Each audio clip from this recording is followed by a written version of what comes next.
அமெரிக்க அதிபர் கென்னடி சுட்டுக் கொல்லப்பட்டது தொடர்பான ரகசிய ஆவணங்கள் வெளியிடப்பட்டுள்ளன. கென்னடி கொலைக்கு சிஐஏவுக்கு தொடர்பு உள்ளதா என்ற கோணத்தில் கேள்வி எழுந்திருக்கிறது.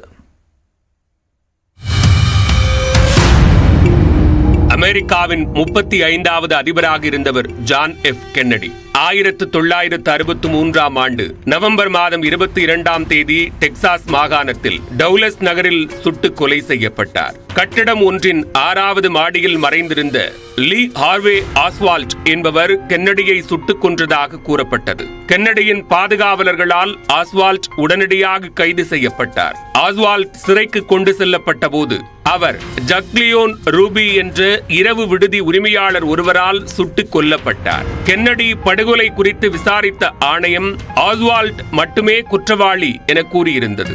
ஆனால் இதனை பெரும்பாலான அமெரிக்க மக்கள் ஏற்க மறுத்தனர். இந்நிலையில் கென்னடி படுகொலை குறித்த 63,000 பக்க ஆவணங்களை வெளியிட அதிபர் டிரம்ப் உத்தரவிட்டிருந்தார். விசாரணை ஆணையம் கென்னடி கொலையில் ஒருவர் மட்டுமே ஈடுபட்டிருந்ததாக கூறப்பட்ட நிலையில் சம்பவத்தின் போது 2வது நபர் ஒருவர் நடத்திய துப்பாக்கிச் சூட்டில் கென்னடி உயிரிழந்திருக்க கூடும் என ஆவணத்தில் கூறப்பட்டுள்ளது.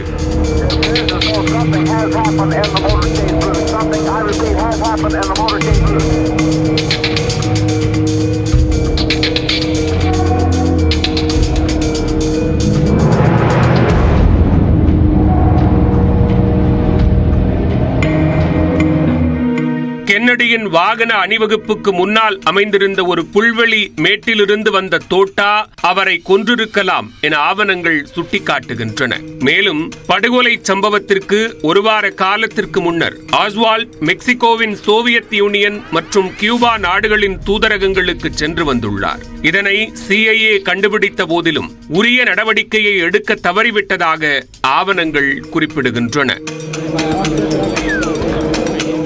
நீதிபதி ஏல் வாரன் ஆணைய கூற்றின்படி ஆஸ்வால்ட்டை கொன்ற ஜாக்லியோன் ரூபி கென்னடியின் கொலைக்கு பழிவாங்கியதாக கூறியது. ஆனால் புதிய ஆவணங்களில் ஜாக்லியோன் ரூபி பல சட்டவிரோத நடவடிக்கைகளில் ஈடுபட்டு வந்ததாகவும், எனவே ஆஸ்வால்ட் பல பெரிய உண்மைகளை கூறுவதற்கு முன்னதாக ரூபியால் கொல்லப்பட்டிருக்கலாம் என்றும் கூறப்பட்டுள்ளது. இது மட்டுமல்லாமல் 1962ஆம் ஆண்டு டிசம்பர் மற்றும் 1963ஆம் ஆண்டு ஜனவரி மாதங்களுக்கிடையே மெக்சிகோ சிட்டியில் சோவியத் யூனியன் மற்றும் கியூபா நாடுகளின் தூதரகங்களுக்கு இடையே நடந்த உரையாடல்களை சிஐஏ ஒட்டுக்கேட்டதாகவும் ஆவணங்களில் கூறப்பட்டுள்ளது. எனவே கென்னடியின் படுகொலை குறித்து முன்கூட்டியே சிஐஏவிற்கு தெரிந்திருந்ததா என்ற விவாதம் சமூக வலைதளங்களில் எழுந்துள்ளது. ஆவணங்களில் பொதிந்துள்ள மற்றொரு முக்கிய தகவல் சிஐஏ ஏஜென்ட் கேரி ஹண்டரில் பற்றியது. கென்னடி சுட்டுக் கொல்லப்பட்ட சிறிது நேரத்தில் வாஷிங்டனில் இருந்து வெளியேறிய கேரி ஹண்டரில் தனது நண்பர் ஒருவரின் நியூஜெர்சி வீட்டில் தஞ்சம் புகுந்தார். கென்னடியுடன் முரண்பட்டிருந்த சிஐஏவை சேர்ந்த சிறு குழுவினர் சார்பில்தான் அவர் கொல்லப்பட்டதாக தனது நண்பரிடம் ஹண்டரில் கூறியிருந்தார். 2 மாதங்கள் கழித்து கேரி ஹண்டரில் வாஷிங்டனில் தனது வீட்டில் துப்பாக்கி காயங்களுடன் இறந்து கிடந்தார். கென்னடி கொலையின் மர்மம் விலகாத புதிராகவே பல தசாப்தங்களாக நிலவி வருகிறது. தற்போது ட்ரம்ப் அமைச்சரவையில் முக்கிய பொறுப்பில் இருக்கும் ராபர்ட் எஃப் கென்னடி தனது மாமாவின் மரணத்தில் இருக்கும் மர்மத்தை விளக்குவாரா என பொறுத்திருந்து பார்க்கலாம்.